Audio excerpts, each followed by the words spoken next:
சங்கல்ப மந்திரம் அது என்னவாக்கும் அப்படின்னு தெரிஞ்சுக்கிறதுக்காயிட்டு தேவி மகாத்மியம்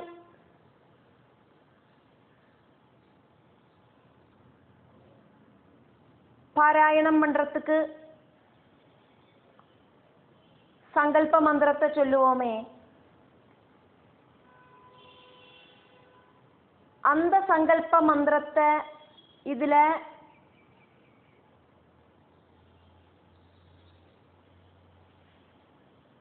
சொல்லிண்டு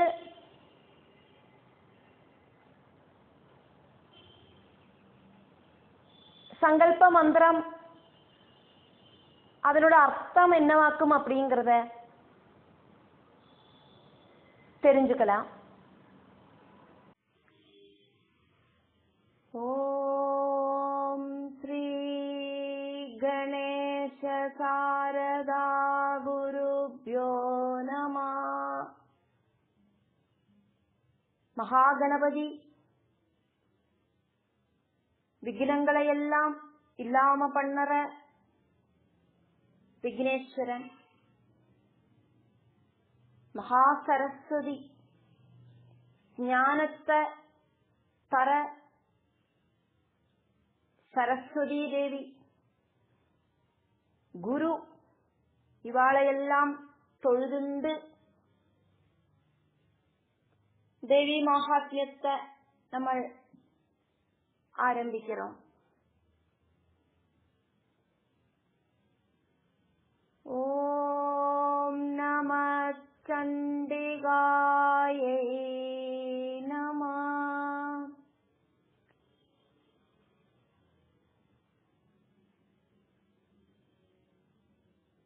சண்டிகாதேவிய മനസ്സിലെ സ്മരിച്ചുണ്ട് ചണ്ഡികാദേവിയോട് കഥയാക്കുമേ ദേവി മഹാത്മ്യത്തില്. അതിനാല് ചണ്ഡികാദേവിയെ മനസ്സില് സ്മരിച്ചുണ്ട്.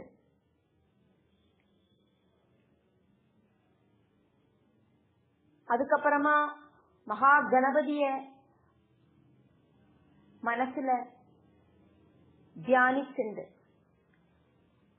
സർവ വിഘ്നങ്ങളോടും നിവൃത്തിക്കായിട്ട് தேவி மகாத்மிய பாராயணம் தடங்கள் இல்லாம செய்யறதுக்கு, எல்லா விக்னங்களையும் இல்லாம பண்ணறதுக்கு கணபதி பகவான தியானிக்கணும் அப்படின்னாக்கும் சொல்லப்படுறது. അതാക്കും നമ്മൾ எந்த ஒரு பூஜை ஆரம்பிக்கிறதையும் நல்ல காரியங்கள் ஆரம்பிக்கிறதையும் கணபதி தியானம் பண்ணுவோம். சுக்லாம்பரதரம் விஷ்ணும் சசிவர்ணம் சதுர்புஜம் பிரசன்னவதனம் த்யாயேத் சர்வ விக்னோபசாந்தயே. எல்லா விக்னங்களையும் இல்லாம பண்ணற அந்த கணபதி பகவான மனசா தியானிக்கிறேன், தியானிக்கணும் அப்படின்னு இதுல சொல்லி இருக்கு. நம்ம அப்படி அந்த விக்னேஸ்வரனை மனசுல தியானிச்சுண்டு இந்த தேவி மகாத்மிய கிரந்தத்தை படிச்சு தெரிஞ்சுக்கிறோம். அதே மாதிரி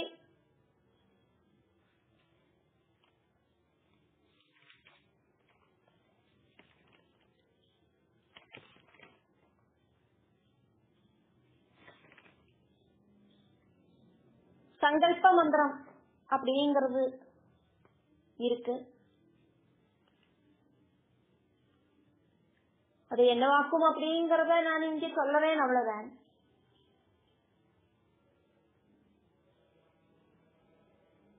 சங்கல்ப மந்திரம் அப்படின்னாக்கா, நான் செய்யற இந்த பாராயணம் என்னத்துக்காக செய்யறேன் அப்படிங்கறத சொல்லிண்டு ஒவ்வொருத்தரும் அவங்கவங்களுக்காக பகவான் கிட்ட செய்யற ஒரு பிரதிஜை. 2 கைகளையும் சேர்த்தி வச்சுண்டு அக்ஷதல் அப்படி இல்லைன்னா பூ ஜலம் இப்படின்னு எதையாவது அந்த கையில வச்சுண்டு பகவானுக்கு சமர்ப்பிக்கிறதுக்காயிட்டு அதுல வச்சுண்டு பிரார்த்தனை செய்யப்படுறது. தேவி மகாத்மிய பாராயண கர்மத்துக்காயிட்டு நான் இந்த சங்கல்பத்தை செய்யறேன். இந்த கர்மம், இந்த பாராயணம் அப்படிங்கிறது முடிக்க வேண்டியது என்னோடு கடமை. இந்த கைகள் இந்த பாராயணம் முடியற வரைக்கும் வேற எந்த வேலையும் செய்யாது. அப்படி சங்கல்பத்தை திருடப்படுத்தி பகவானுமாயிட்டொரு கமிட்மெண்ட் உண்டாக்கப்படுறது. வலது கையில இடது கைய வச்சுண்டு வலது பக்கத்தில் இருக்கிற தொடையில அந்த கைகளை வச்சுண்டு சங்கல்ப மந்திரம் சொல்லப்படுறது. இங்க நான் என்னவாக்கும் அது அப்படிங்கறத எக்ஸ்பிளைன் பண்ணத்தான் செய்யறேன். இதெல்லாம் குரு கிட்டே இருந்து டைரக்ட் ஆயிட்டு உபதேசம் வாங்க வேண்டிய விஷயங்களுக்கும்.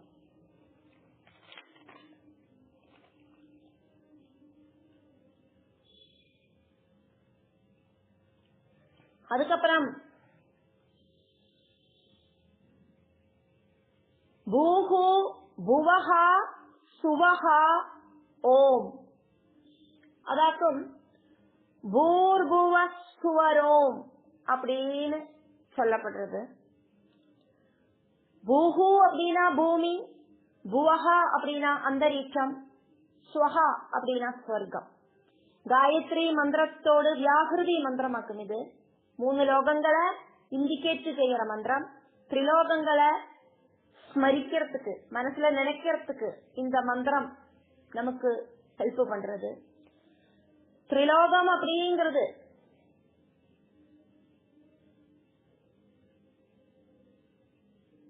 நமக்கு உள்ளேயும் இருக்கு. ஸ்தூலமாயிருக்கிற பூமி, சூக்ஷ்மமாயிருக்கிற அந்தரீட்சம், காரணமாயிருக்கிற சொர்க்கம். ஸ்தூல சூக்ஷ்ம காரண சரீரங்கள். என்னோடு ஸ்தூல சூக்ஷ்ம காரண சரீரங்களால 3 உலகங்களிலும் எல்லா இடத்திலையும் நிறைஞ்சு நிற்கிற ஈஷாவாசம் இதம் சர்வம் அப்படி இருக்கிற அந்த பகவானை ஸ்மரிச்சுண்டு சங்கல்ப மந்திரத்தை ஆரம்பிக்கப்படுறது. முதல்ல காயத்ரி மந்திரத்தோடு வியாகிருதி மந்திரத்தை சொல்லிட்டு அதுக்கப்புறமாவாக்கும் சங்கல்பம் செய்யப்படுறது. சங்கல்ப மந்திரம் சொல்லறத எந்த ஒரு பூஜையானாலும் அதே மாதிரி தர்ப்பணங்கள் இதுல எல்லாம் சங்கல்ப மந்திரம் சொல்லப்படுறது. இப்ப தேவி மகாத்மிய பாராயணம் செய்யறதையும் அந்த சங்கல்ப மந்திரங்கள் செய்யலாம். ஒரு குருவோடு உபதேச பிரகாரம் ஆயிட்டு தவறாக உச்சரிப்பு வரக்கூடாது அப்படிங்கறதுனால குரு கிட்டேந்து டைரக்ட் ஆயிட்டு உபதேசத்தை வாங்கிட்டு சொல்லணும் அப்படின்னு சொல்லப்படுறது. இருந்தாலும் இதனோட மீனிங்க மாத்திரம் சொல்லலேன், மந்திரங்களை நான் இங்க சொல்லலை, ஆர்டர்லி ஆயிட்டு சொல்லலை. இருந்தா கூட அதனோட மீனிங் பாக்குற அளவுக்கு அந்த மந்திரங்களை நான் இங்க யூஸ் பண்றேன். மமோபாத்த சமஸ்த துரிதக்ஷயத்வாரா ஸ்ரீ பரமேஸ்வரி. மம உபாத்த சமஸ்த துரிதக்ஷயத்வாரா, ஸ்ரீ பரமேஸ்வரி பிரீத்தியர்த்தம். இங்க தேவி மகாத்மியம் அப்படிங்கறதுனால பரமேஸ்வரி பிரீத்தியர்த்தம். பரமேஸ்வரி பிரீத்தியர்த்தம் சொல்றதுக்கு பதிலா பரமேஸ்வர பிரீத்தியர்த்தம் சொல்லலாம். என்ன வேணா சொல்லலாம். நம்ம என்னவாக்கும் அங்க பூஜையில சங்கல்பம் பண்றோம், என்ன பாராயணமாக்கும் பண்றோம், அதுக்கு தகுந்த மாதிரி அந்த மந்திரம் அங்க மாறும். ஜென்ம ஜென்மாந்தரங்களாயிட்டு நான் சேர்த்தி வச்சிருக்கிற, கூட்டி கூட்டி வச்சிருக்கிற என்னோடு துரிதங்கள், வீட்டுக்குள்ள வீட கூட்டி கூட்டி குப்பைய கூட்டி கூட்டி ஒரு இடத்துல வச்சுட்டு அது அள்ளாம வைக்கிறது. அதே மாதிரி குப்பைய கூட்டி அதை எடுத்து தூர கொண்டு களையணும். அப்ப வீடு கிளீன் ஆகும். அந்த குப்பைய எடுக்காம அங்கேயே வைக்கிறது. அதே மாதிரி என்னோட துரிதங்களோடு கூட்டம். இப்ப கிடைச்சிருக்கிற இந்த ஜென்மம் பகவான பாராயணம் பண்ணணும், பகவான ஸ்துதிக்கணும் இப்படின்னு எல்லாம் எனக்கு தோண வைக்கிறது பகவான் தான். எத்தனையோ ஜென்மங்கள் எடுத்து அதுல ரொம்ப ரொம்ப ரயரான மனுஷ ஜென்மம் இப்ப எனக்கு கிடைச்சிருக்கு. எத்தனையோ ஜென்மங்களில எத்தனையோ யோனிகளில நான் பிறந்து, அது மனுஷ யோனியா கூட இருக்கணும் இல்லை, எத்தனையோ யோனிகளில பிறந்து எத்தனையோ ஜென்மங்களாக பிறந்து மறுபடியும் மரிச்சு மறுபடியும் பிறந்து இப்ப இந்த மனுஷ ஜென்மம். ஓரோ ஜென்மங்களிலும் அப்பா அம்மா சகோதரங்கள் வேற வேறையா இருக்கும். இந்த ஜென்மத்துல சுகிருதம் செஞ்ச அப்பா அம்மாவுக்கு பிறந்ததுனால இப்போ எனக்கும் அம்பாளை கூப்பிடக்கூடிய சுகிருதமான அந்த புண்ணியம் அப்படிங்கிறது கிடைச்சிருக்கு. இത്ര காலமாயிட்டு நான் ஆர்ஜிச்ச, ரிசீவ் பண்ணின, கூட்டி வச்ச எல்லா துரித கூட்டங்களையும் இல்லாம பண்றதுக்காயிட்டு, டிக்ரீஸ் செய்யறதுக்காயிட்டு நான் இந்த பாராயணத்தை செய்யறேன் அப்படின்னாக்கும் அம்பாள் கிட்ட சங்கல்பம் பண்ணிக்கிறது. என்னோட இந்த துரிதங்கள் எல்லாம் குறையறதுக்கு வேண்டிட்டாக்குமே நான் பாராயணம் பண்றேன். இந்த பாராயணம் வழி என்னுடைய எல்லா விதமான துரிதங்களும் இல்லாம ஆகிறதுக்கு ஸ்ரீ பரமேஸ்வரி பிரசாதிக்கணும் அப்படின்னு பிரார்த்திக்கணும். 1 கோடி ரூபாய் கடன் இருக்கிறவனுக்கு மாசாமாசம் லட்சங்கள் சம்பாத்தியம் இருந்தா கூடியும் மேக்சிமம் பணம் அப்படிங்கிறது லயபிலிட்டிஸ் இல்லாம பண்றதுக்கு, கடன் அடைக்கிறதுக்கு அதுக்கும் போறது. 1 கோடி ரூபாயோட கடன் அந்த லயபிலிட்டிஸ் கொடுத்து தீர்த்தானாக்கா அதுக்கப்புறமா சம்பாதிக்கிறதெல்லாம் நம்மளுடைய எல்லாவித எக்ஸ்பென்ஸும் போனதுக்கு அப்புறம் பேலன்ஸ் இருக்கிறதெல்லாம் அசெட் ஆகும்.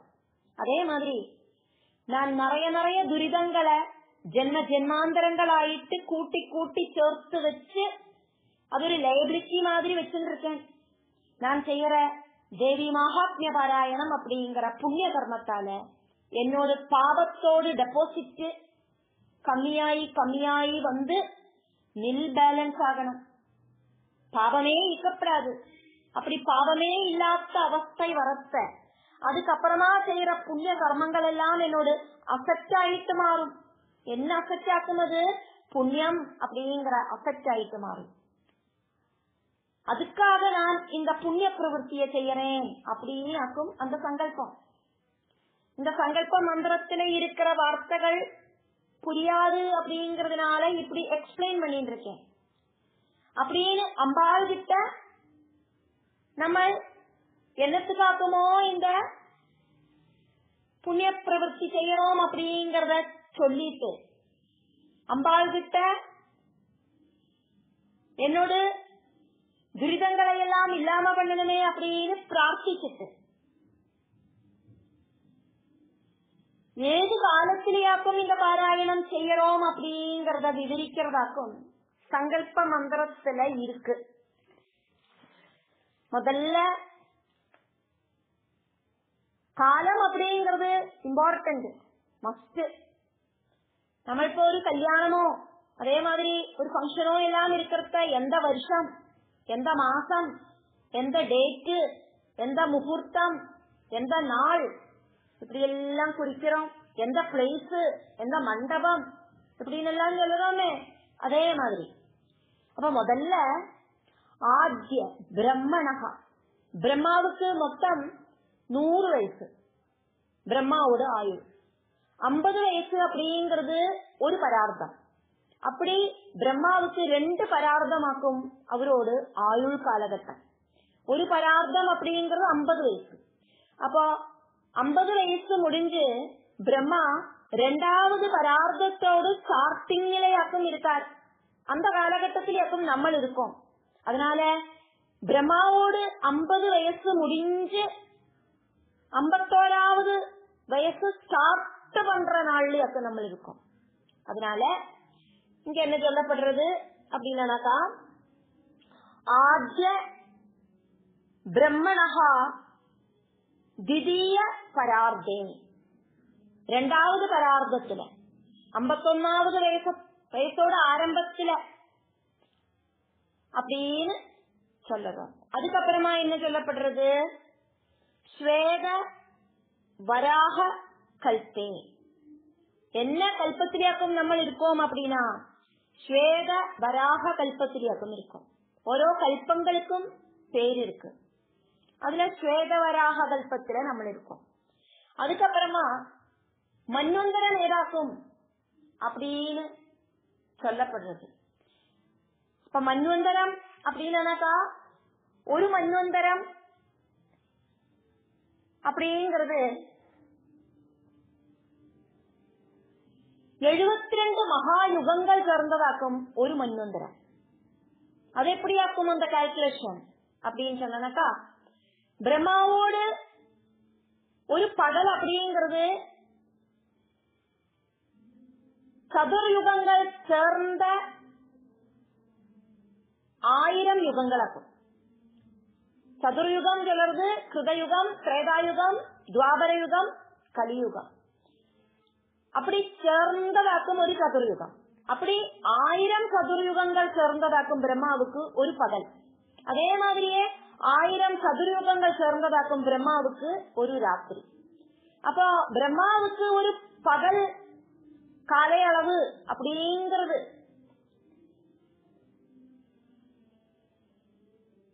அந்த ஒரு பகல் காலை அளவுல 14 மனுக்களோடு ஆட்சி அப்படிங்கிறது இருக்கும். அப்போ 1000 மகாயுகங்கள் ஆக்குமே பிரம்மாவோடு ஒரு பகல். 1000 சதுர்யுகங்கள் ஆக்கும் பிரம்மாவோடு ஒரு பகல். அந்த 1000 சதுர்யுகங்களை 14 மனுக்களும் ஷேர் பண்ணினா, அப்போ 1000 டிவைடட் பை 14, அப்போ 71.43 அப்படின்னு கிடைக்கும். அது என்னவாக்கும்னா மகா யுகங்களோடு எண்ணிக்கையாக்கும். அதை ரவுண்டப் ஆயிட்டு எடுக்கிறத 72 மகாயுகங்கள் அப்படின்னு எடுத்துக்கலாம். அப்படி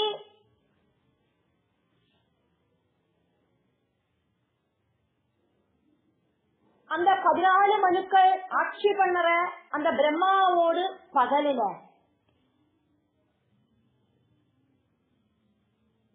முதல் மனு அப்படிங்கிறது ஸ்வயம்புவ மனு. அவரோட மன்வந்தரத்துக்கு பேராக்கும் ஸ்வயம்புவ மன்வந்தரம். 2வது மனு அப்படிங்கிறது ஸ்வாரோஜிஷ மனு. அவரோட மன்வந்தரம் ஸ்வாரோஜிஷ மன்வந்தரம். 3வது மனு உத்தம மனு, உத்தம மன்வந்தரம். அதுக்கப்புறம் தாபச மன்வந்தரம். அதுக்கப்புறம் ரைவதன் அப்படிங்கிற மனுவோட ஆட்சி 6வது மன்வந்தரம் சத்ருஷ மன்வந்தரம். அந்த 6வது மன்வந்தரம் சக்ஷுஷ மன்வந்தரம், சக்ஷுஷ மனுவோடு மன்வந்தரம். அது முடிஞ்சு 7வது மன்வந்தரம் வைவஸ்வத மனுவோடு ஆட்சியிலேயாக்கும் நம்ம இருக்கோம். அதனால வைவஸ்வத மன்வந்தரத்துல அப்படின்னு அந்த சங்கல்ப மந்திரத்துல பாக்குறதுக்கு சாதிக்கும். வைவஸ்வத மனுவோடு மன்வந்தரம் முடிச்சுட்டாக்குமே சாவர்ணி மனுவோடு மன்வந்தரம் வரது. அந்த சாவர்ணி மனுவோடு மன்வந்தரம், சாவர்ணி மன்வந்தரத்துல இருக்கிற அந்த சாவர்ணி மனு எந்த அளவுக்கு புண்ணியம் செஞ்சுட்டாக்கும் அவருக்கு அந்த மனுவாயிட்டு அவர் வருவார் அப்படிங்கறதையாக்கும் இந்த தேவி மகாத்மியத்தோடு கதைகளில நம்ம படிப்போம். அப்ப இந்த மன்வந்தரத்துக்கு எல்லாமே நல்ல நல்ல இம்பார்ட்டன்ஸ் எல்லாம் உண்டு. அப்ப சங்கல்ப மந்திரத்தையாக்கும் நம்ம பார்த்துட்டு இருக்கோம் அப்படிங்கறதுனால அதுக்குண்டான விஷயங்களை மாத்திரம் பார்க்கலாம். அப்போ வைவஸ்வத மன்வந்தரே, வைவஸ்வத மன்வந்தரத்துல நம்ம இருந்துட்டு இருக்கோம். வைவஸ்வத மன்வந்தரத்துல இருக்கிறதையாக்கும் இந்த தேவி மகாத்மிய பாராயணத்தை பண்ணுறோம் அப்படின்னாக்கும் அந்த சங்கல்ப மந்திரத்துல சொல்லுறோம். அதுக்கப்புறம் அஷ்டாவிஞ்சதி அப்படின்னா 28. இங்க என்ன வாக்கும் அந்த 28 அப்படின்னு பார்த்தானாக்கா மகாயுகங்கள். 28 மகாயுகங்கள் முடிஞ்சிட்டு 29ஆம் மகாயுகத்துல கிருதயுகம் முடிஞ்சு, திரேதாயுகம் முடிஞ்சு, துவாபரம் யுகம் முடிஞ்சு, கலியுகத்தோடு ஆரம்பத்திலேயாக்கும் நம்ம இருக்கோம். அதனால அஷ்டாவிம்சதிகமே.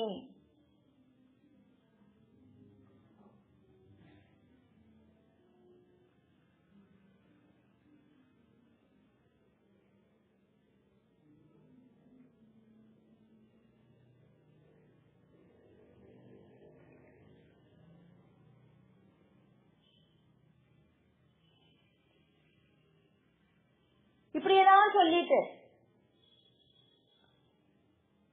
28 மகாயுகங்கள் முடிஞ்சு 29வது மகாயுகம், அதுல கிருதயுகம் முடிஞ்சாச்சு, திரேதாயுகம் முடிஞ்சாச்சு, துவாபர யுகம் முடிஞ்சாச்சு. இப்ப கலியுகத்தோடு ஆரம்பத்துல நம்ம இருக்கோம். அதனால இங்க அடுத்தது கலியுகே அப்படின்னு அந்த சங்கல்ப மந்திரத்துல வருது. அப்படி சொல்லிட்டு அதுக்கப்புறமா எந்த ஜீவில் இருக்கோம், எந்த கண்டத்துல இருக்கோம், பாரத கண்டம் அப்படிங்கிற அந்த கண்டத்துல இருக்கிறது, இப்படி எல்லாம் சொல்லிட்டு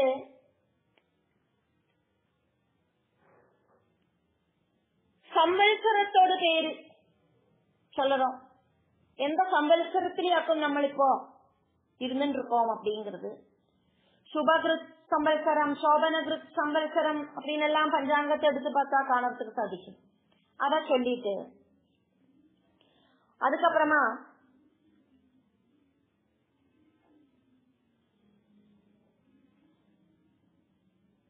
தட்சிணாயனத்திலேயாக்குமா நம்ம இந்த பாராயணத்தை செய்யறோம், உத்தராயண காலகட்டத்திலேயாக்குமா பாராயணத்தை செய்யறோம், அத சொல்லிட்டு எதாக்கும் நம்ம சொல்லறோமோ அதை அங்க சொல்லறோம் அந்த சங்கல்ப மந்திரத்துல.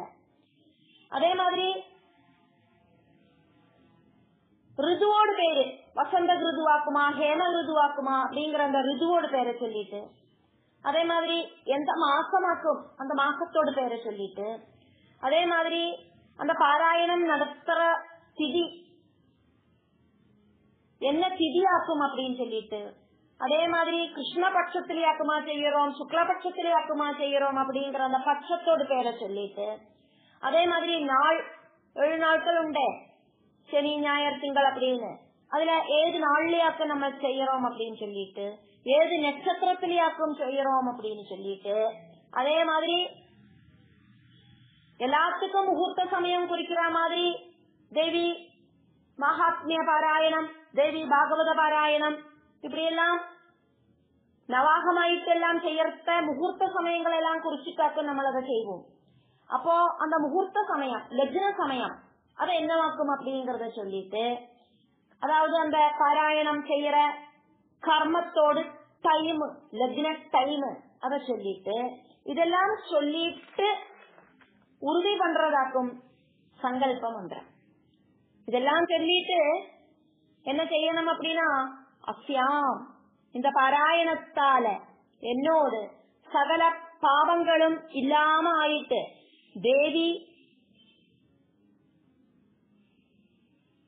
സാറ്റിസ്ഫൈഡ് ആയിട്ട് അനുഗ്രഹിക്കണം.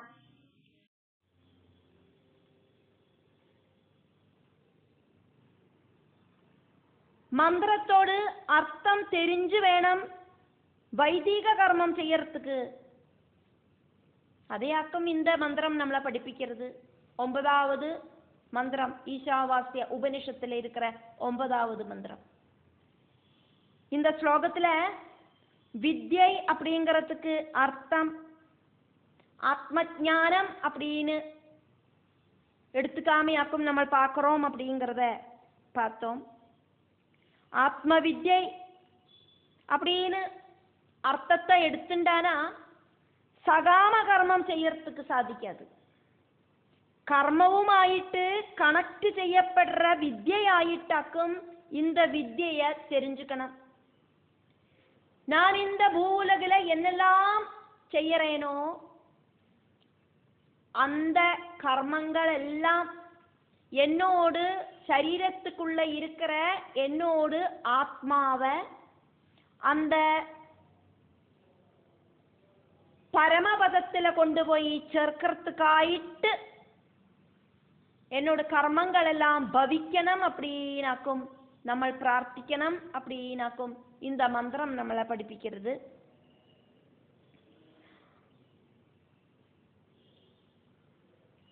கர்மங்கள் செய்யறது அது பூஜையானாலும் மந்திரமானாலும் யாகமானாலும்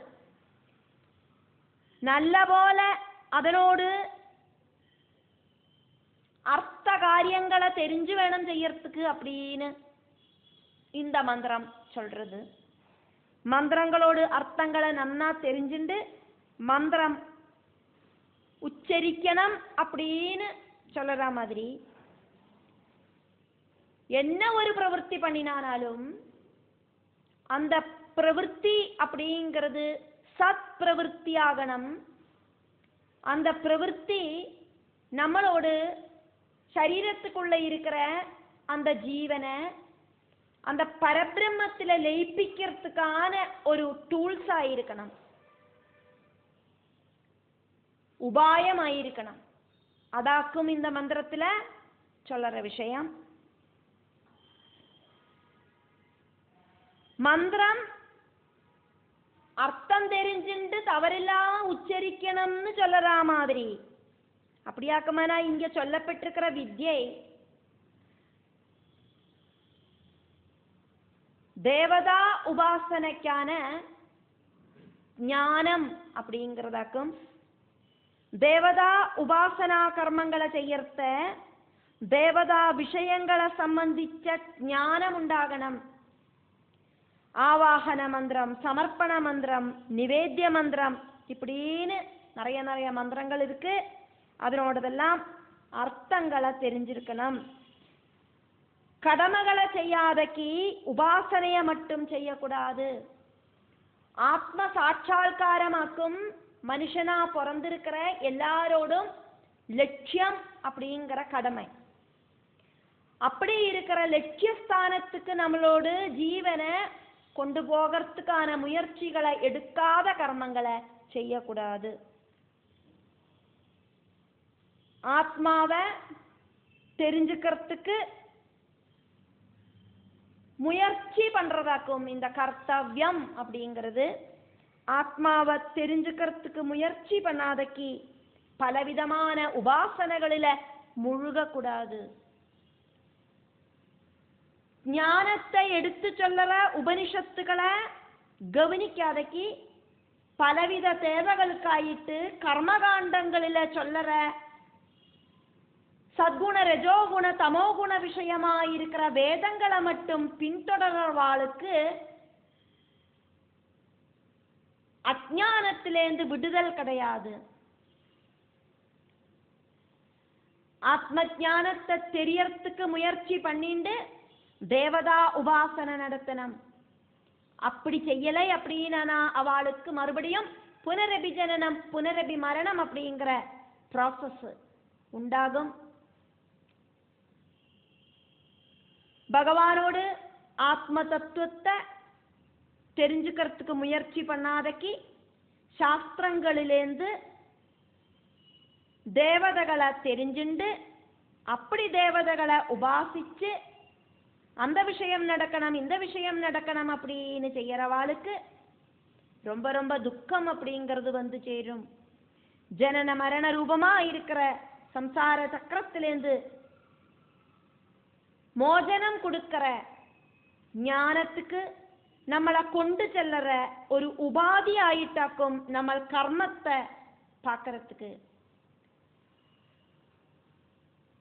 இത്രയും இந்த 9வது மந்திரத்துல சொல்லிட்டு இத கொஞ்சம் கூடியும் கிளியராயிட்டு நமக்கு புரிய வைக்கிறதாக்கும் இனி சொல்ல போற 10, 11 மந்திரங்கள் வழி நடக்கிறது.